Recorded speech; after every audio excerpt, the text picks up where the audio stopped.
Predvolilna jutra na Kaprisu. V vaši družbi Žiga Rustja in Manca Hribovšek. Dober dan in lepo pozdravljeni. Volitveno obdobje se je pričelo in tudi na Kaprisu bomo poskrbeli, da se poslušalke in poslušalci pobliže spoznate s kandidatkami in kandidati za županske stolčke vseh 4 obalnih občin. Danes je z nami gospod Strmčnik, ki kandidira in je še vedno tudi župan občine Ankaran. Dober dan. Lep pozdrav poslušalkam, poslušalcem Radia Kapris. Pozdravljena Manca. Čau, Skupaj zdravo. bova prečesala vse kandidate in ugotovila, kaj pravzaprav kdo ima za povedati v tem obdobju. In gospod Strmčnik, mi smo v bistvu zelo veseli, da ste prvič konec koncev obiskali Radio Kapris in moramo vam povedati, da ste tudi hkrati prvi gost v novih studijih našega radia. Kaj se vam zdi? Najprej najlepša hvala za povabilo. Iskrene čestitke celotnemu kolektivu. Rad sem na radiju, ta medij mi je odnegdaj bil zelo blizu in počutim se odlično. Sem pa prvič v studiu s pogledom na morje, tako da izredni komplimenti, čestitke. Super, najlepša hvala za to. Sicer se potegujete za 3. županski mandat, pred več kot 10 leti ste dosegli, da se je Ankaran osamosvojil. Kaj vas je takrat gnalo k temu cilju? Zagotovo neposredna nevarnost, da bi Ankaran po načrtih Ljubljane in Kopra uničili. Na eni strani je Republika Slovenija nameravala z brutalno širitvijo pristanišča, na drugi pa mestna občina Koper z razprodajami in pozidavami Ankarana. Sodo pa je zbilo dno takratni poizkus župana Popoviča, ki je hotel Ankaran izločiti iz postopkov soodločanja in ki je želel naselje Ankaran 1/3 odrezati in priključiti krajevni skupnosti Koper center. V taki občini, ki ni branila interesov ljudi, pač nismo želeli več živeti in smo se uprli. Prisiljeni smo bili braniti Ankaran. Smo se združili takrat v civilno-družbeno gibanje, pobuda za ustanovitev občine Ankaran, ki je kasneje preraslo v programsko skupino Radi imamo Ankaran in z njo smo tudi potem večkrat nastopili na volitvah. Zdaj, v naši skupini nihče ni imel, pa tudi danes še nima nekih osebnih političnih ambicij. Smo pa skupina ljudi, ki smo se v preteklosti, tam od 80 let že, uspešno uprli, če se spomnite, načrtu plinskega terminala na Debelem Rtiču, izgradnji 3. pomola, plinskemu terminalu v Žaljah, vse zadnje na drugi strani meje, razkosanju krajevne skupnosti, izgradnji vojaške NATO baze na Debelem Rtiču, o katerem se zelo malo še danes govori, zaščiti krajinskega parka, uprli smo se razprodajam in pozidavam. In Ankaran smo pač uspeli obraniti v teh njegovih okvirih nekdanje krajevne skupnosti in to smo lahko naredili samo z osamosvojitvijo, torej z ustanovitvijo samostojne občine. Je pa res, da nihče ni pričakoval, da bo trud tako dolgotrajen in da bo našo pravico moralo večkrat zaščititi Ustavno sodišče Republike Slovenije. In če primerjate v bistvu Ankaran prej, torej pred 10 leti in sedaj, kaj so tiste bistvene ključne razlike? Ankaran se je iz zanemarjenega spalnega naselja razvil oziroma se razvija v skupnost, v kateri se skrbi za vse družbene skupine. Namenjamo nadstandardno oskrbo in storitve, pa tudi sredstva za šolo, za starejše, za mlade, za društva. V Ankaran smo pripeljali živahno kulturno dogajanje, izdatno podpiramo delovanja društev, redno pa tudi nadstandardno skrbimo za javne površine, urejanje okolja. Nekaj izjemnih dosežkov, kot je sprejet občinski prostorski načrt, pa ustanovljen krajinski park, zaščito Debelega Rtiča, program skrb za starejše, počitniško delo mladih, sistem občinskih štipendij in drugo, nam priznavajo tudi v drugih občinah, ki dlje delujejo in imajo tradicijo. Gre za svež veter. Ankaran je občina, ki na marsikaterih področjih premika meje tega delovanja občinskih uprav in tega razmišljanja, togega razmišljanja in pojmovanja skrbi za občane. Ne. Dvigujemo raven. Vsebinsko pa kljub svoji majhnosti popolnoma enakopravno nastopamo v dialogu z drugimi 3 istrskimi občinami.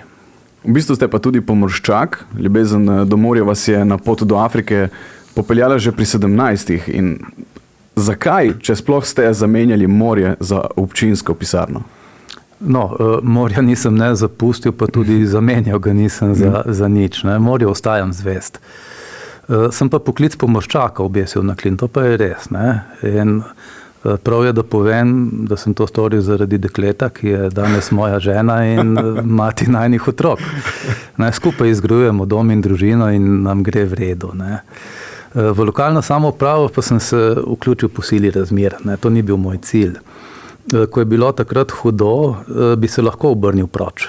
Ohranil bi udobno službo in položaj, ampak tega preprosto nisem mogel storiti. Ne. Sedaj za 3-krat manjšo plačo delam 3-krat več kot v prejšnji službi. Ne. Ampak je to moja osebna odločitev, zavestna. Bi še enkrat ravnal enako. Tudi zato, ker mi materialne dobrine nikoli niso veliko pomenile. Ne.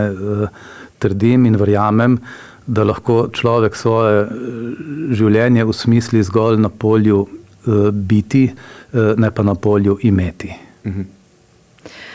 Jaz vam bom sedaj prebrala v bistvu 2 povedi, ki prosim, če jih lahko dopolnite. Če Ankaran leta 2014 ne bi zaživel kot samostojna občina, bi danes? Ja, ne bi ga bilo, ne. Oziroma bil bi pozidan, razprodan, nepopravljivo uničen. Če bi z eno besedo opisali Ankarančanke in Ankarančane, bi to bila? Ljudje. Zdaj pa še normalno vprašanje, torej kaj ima Ankaran, česar druge istrske občine nimajo? Zagotovo edinstveno priložnost, ki je ne bomo zapravili. Mene pa zanima nekaj drugega, nekaj bolj o mogoče Gregorju kot gospodu Strmčniku. Še vedno obožujete all-starke, superge? Kaj ste pogledali? Sem pogledal noge. Ste pogledali pod mizo. Sem pogledal pod noge. Seveda še zmeraj, ja. Odkje je ta ljubezen? Mladost. In od nekdaj sem jih nosil, v njih sem prehodil tako rekoč celi svet. V več barvah jih imam in najraje rdeče, ampak za posebne priložnosti. In hčerka je šla po mojih poteh, ima veliko kolekcijo all-stark. Kdo ima več? Ja, nismo dobrali, koliko parov imate. Dejstvo je, da jih ne mečem proč, ne morem jih in jih je polna garaža. Imate še vedno svoje prve all-starke? Ne, mislim, da ne. Ampak imam pa take, da fotografija ni za objavo. Imate tudi kakšne special edition? V bistvu ne ekstremnih. Okay. Se sicer drugače tudi navdušujete nad modo, mislim, je kaj drugega, ki vas tako kot all-starke privlače? Moda mi ne pomeni dosti. Niti ne spremljam, sem bolj starokopiten.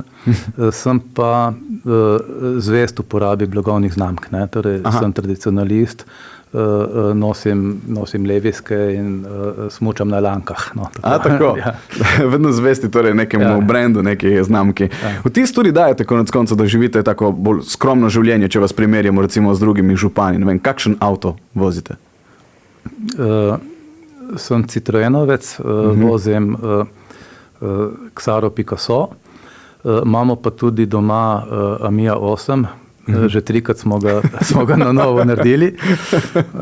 Ni mi uspelo, da bi ga dal proč, otroci so se uprli, star je že 50 let, ampak je spet ko nov in kaže, da jih bo doživel še enkrat toliko. Ne? Imamo pa tudi družinsko jadrnico, ne? Tako da je neka vez z morjem je ostala in je stalnica. Kaj pa glede Johna Lennona, torej velikega pacifista in humanista, menda vam je kot nekakšen zgled, ste dejali nekoč v enem intervjuju, torej tudi sami delujete tako umirjeno, se sploh kdaj razjezite? Ja, se na kakšen vijak ali žebu ali kaj takega, na ljudi nikoli. Veste, jeza ne pomaga, ne? Še posebej, kadar je hudo in težko. Naše delo v Ankaranu, veste, ni enostavno, ker temelji na uporu. Ne? Smo pa v skupini zagoreči zagovorniki pravice zavračanja vsiljenih avtoritet. Ne? Pomeni, to je neizbežno vodi v konflikt, ne? In si prizadevamo za izgradnjo skupnosti, ki temelji na etični enakopravnosti sicer socialno neenakih ljudi. Ne? In zato so bili tako močni odpori do naših ankaranskih prizadevanj nekako pričakovani, ne? In posledično konflikti tudi neizbežni. Naš upor proti skorumpiranim politikam in brutalnemu kapitalu temelji na obratnem, torej na politični filozofiji vzpostavljanja ravnovesij morale, etike in estetike. Ne? In v tem je moč zaznati elemente iskrenega humanizma, pacifizma in umetnosti. Ne? In če se na vprašanje navežem, iz tega odsevata tudi misel in dela Johna Lennona. Ne? Če pa sem še malo provokativen, pa tudi brezčasnega poslanstva Laibacha in Neue Slovenische Kunst. A imate tudi svojega Paula McCartneya? Ne, ni Paula McCartneya. John Lennon torej. V bistvu ste že tudi napeljali nekako na naslednje vprašanje, ne? Ker se bomo sedaj dotaknili tudi samih programov, ki ste jih pripravili. V Ankaranu ste se že odločili, da boste mladim pomagali na poti do njihove samostojnosti. V ta namen ste uvedli tudi štipendiranje za dijake in študente. Ste sami bili pobudnik tega projekta? Dostopnost do znanja pod enakimi pogoji je univerzalna pravica vsakega. Ankaranski sistem štipendiranja vseh dijakov in študentov, ne, zasleduje uresničevanje te pravice, ne, univerzalne pravice do znanja. Sistem štipendiranja smo sami razvili, so nam pa številni strokovnjaki pomagali so prostovoljno. Programska skupina Radio Imamo Ankaran pa temelji na ravno tem prostovoljnem sodelovanju svobodnih posameznikov. Ne. Znotraj skupine udejanjamo principe novega kolektivizma, ne. In vse naše delo in vsi naši dosežki so skupnostni. Gospod Strmčnik, vaši kritiki sicer pravijo, da se v Ankaranu v zadnjih letih ni naredilo nič. Kako odgovarjate na to? V Ankaranu upravljeno delo organov, torej občinskih organov in občinske uprave s podrobnim poročilom o delu predstavimo ob zaključku mandatnega obdobja. Tudi tokrat smo to naredili, poročilo je objavljeno. Kritiki naj si ga preberejo, na 150 straneh bodo našli vse, če bodo razumeli. Ali pa naj bolj redno berejo Amforo, pa poklikajo na spletno stran. Ne? Če pa dam šalo na stran, je dejstvo, da je bilo v bistvu zelo veliko narejenega. Res pa je, da ni bilo vlagan zgolj v beton in asfalt, temveč tudi v zaščito narave in v vsebine za boljše življenje ljudi. Ne? Z dosedanjim delom pa zagotovo mislim, da sem dokazal, da razumem, da služba župana ni zgolj infrastrukturno opremljanje občine, ampak predvsem vodenje skupnosti so ljudi. Sicer pa se očitki pojavljajo tudi v smeri, da dajete lastne interese pred interese občanov in da občani nimajo možnosti soodločati. Ko smo se odločili za samostojno občino, ne, smo se dogovorili, da bomo vse pomembnejše stvari urejali skupaj, odgovorno, vključujoče, spoštljivo. Na teh temeljih vključevanja nastajajo vsi naši ključni akti. Ravno v teh dneh, mislim, da danes podpisujem sklep, steče javna obravnava predloga dolgoročnega razvojnega načrta občine Ankaran. To je obsežno gradivo. Nastajalo je 8 let z zbiranjem, obdelovanjem in urejanjem preko 1200 pobud in predlogov občanov, ki so jih v okviru participativnega proračuna podajali pri oblikovanju te naše skupne preteklosti v številnih razvojnih delavnicah. Sami smo pripravili skupaj ta načrt.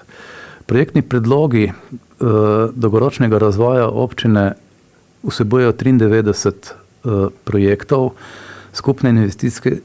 torej skupne vrednosti preko 270 milijonov. Strnjeni so v 3 sklope. Oblikovanje 4. slovenskega obmorskega središča, ki smo ga poimenovali Ankaranski polotok.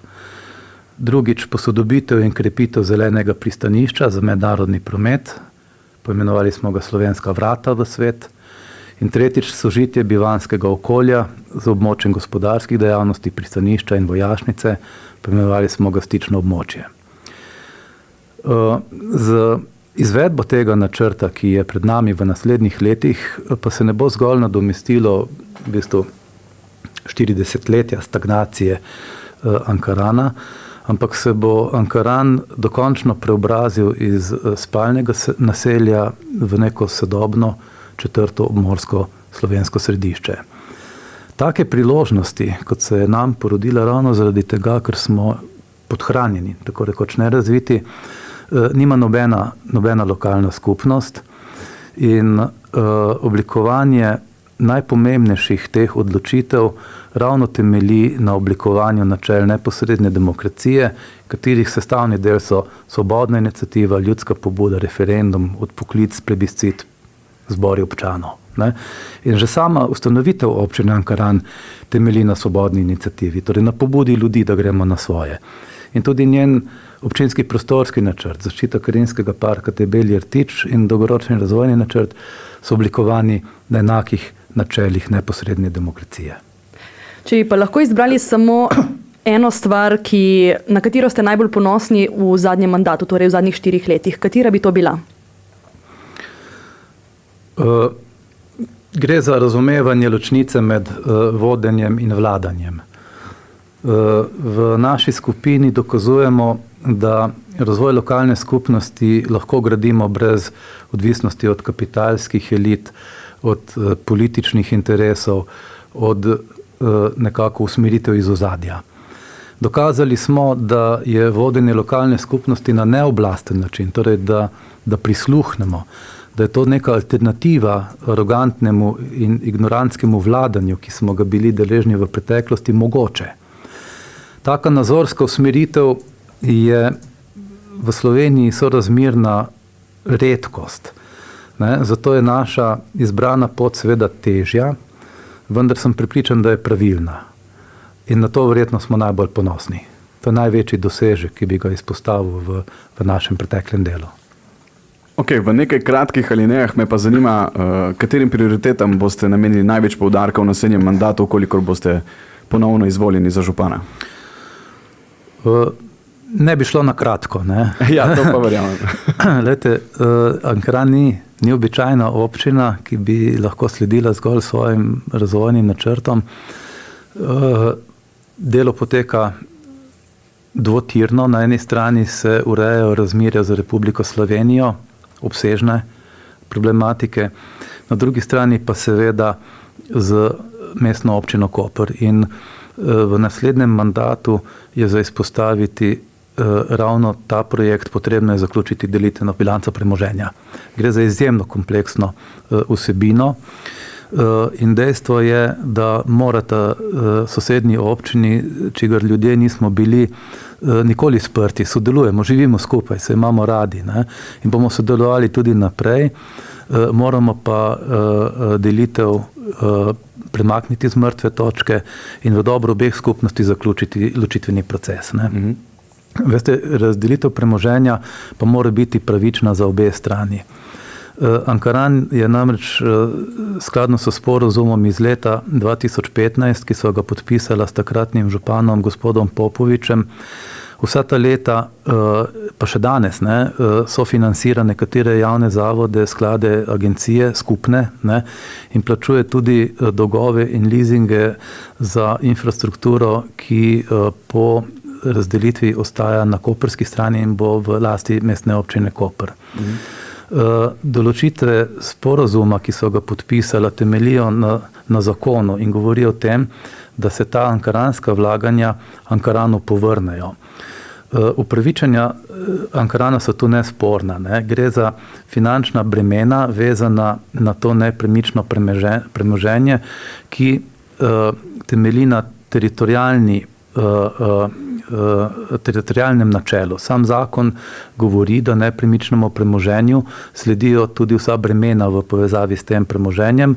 Tako je Ankaran prevzel vrtec in tudi celoten leasing tega vrtca. Na koprski strani pa temu še ni tako. In tukaj gre za nadomestila, ki jih Koper sedaj mora povrniti Ankaranu za plačevanje v vseh teh 8 letih in ta številka ni majhna. Govorimo o preko 8 milijonov 300 tisoč evrov in te zahteve, ki jih Ankaran ima do Kopra, Ankaranu pripadajo pač po zakonu. In zavezo, da bo mestna občina Koper ta Ankarana povrnila iz leta 2015, je podpisal takrat župan Popovič. Od organov mestne občine Koper v novi sestavi čisto utemeljeno pričakujemo, da bodo sledili zakonu in da bodo svoje obveznosti pač izpolnili. Nadejamo se treznega razmišljanja na koperski strani in dogovora. Sicer pa bo po 8 letih pač Ankaran prisiljen ubrati sodno pot, ki pa bi predvsem za MOK bila bistveno slabša rešitev.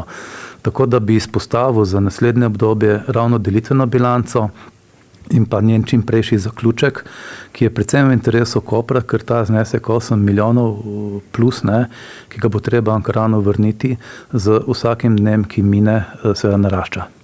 Ampak kot ste že prej v bistvu povedali, ste se že usedli z aktualnim županom mestne občine Koper. Seveda, na tem smo 4 leta delali, vendar nismo prišli do zaključka v naslednjem mandatu. Po 8 letih pa je to zagotovo prednostna naloga tako mestne občine Koper kot občine Ankaran.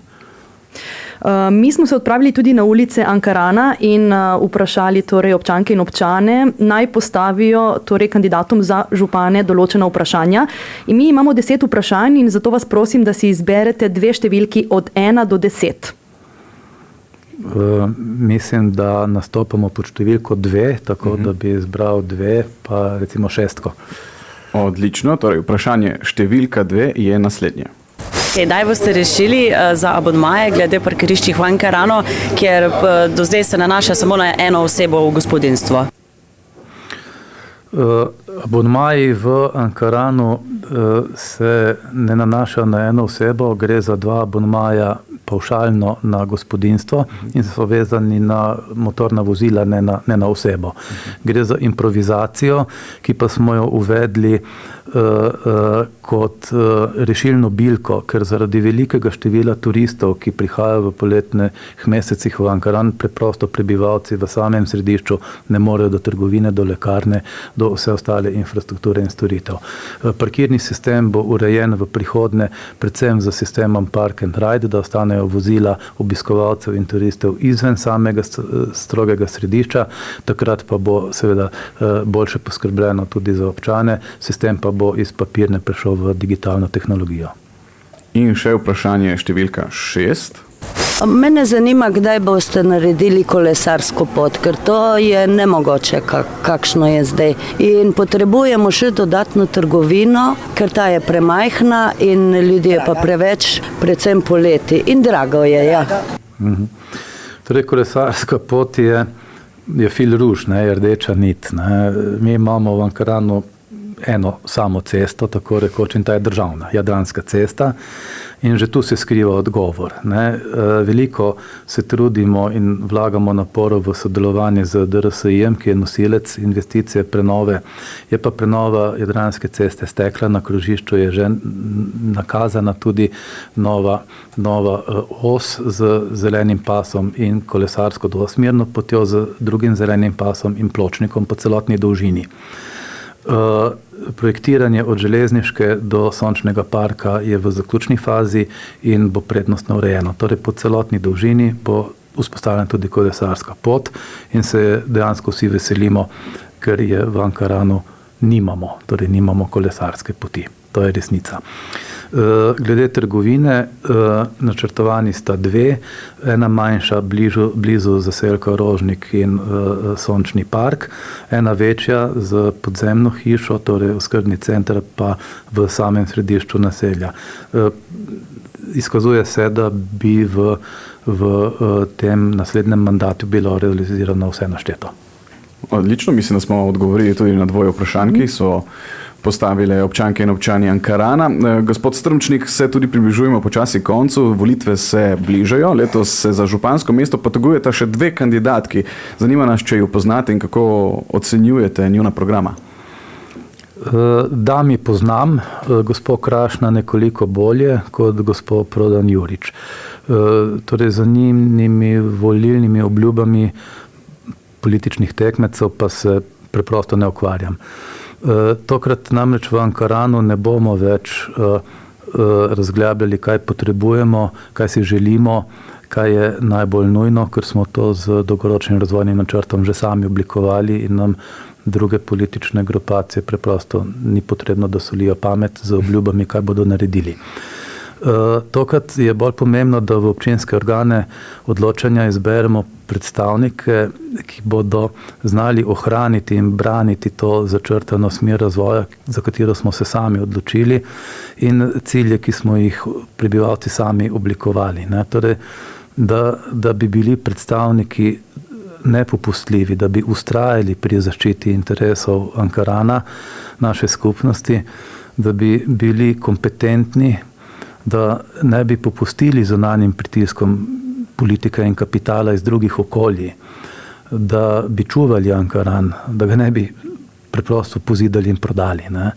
In verjamem, da bodo ljudje prepoznali to ključno razliko med nekom, ki na neki sliki prihodnosti ne vidi zgolj bleščečih hiš in širokih cest, ampak zazna toplino in čuti povezane, sproščene in srečne ljudi. In še vprašanje čisto za konec. Če ostanete torej vi župan, kakšen Ankaran lahko pričakujemo po nadaljnjih 4 letih? Zagotovo še lepši, še bolj prijeten in še bolj prijazen do občanov, obiskovalcev, do narave in seveda do morja. Zagotovo takšen Ankaran, ki ga bodo imeli ljudje še bolj radi. Zdaj pa mislim, da počasi smo prišli tudi do zadnjega vprašanja. Katero številko morajo Ankarančanke in Ankarančani obkrožiti na lokalnih volitvah? Tisto, v kateri bodo prepoznali, da jo najbolj prepoznajo kot številko lastne prihodnosti.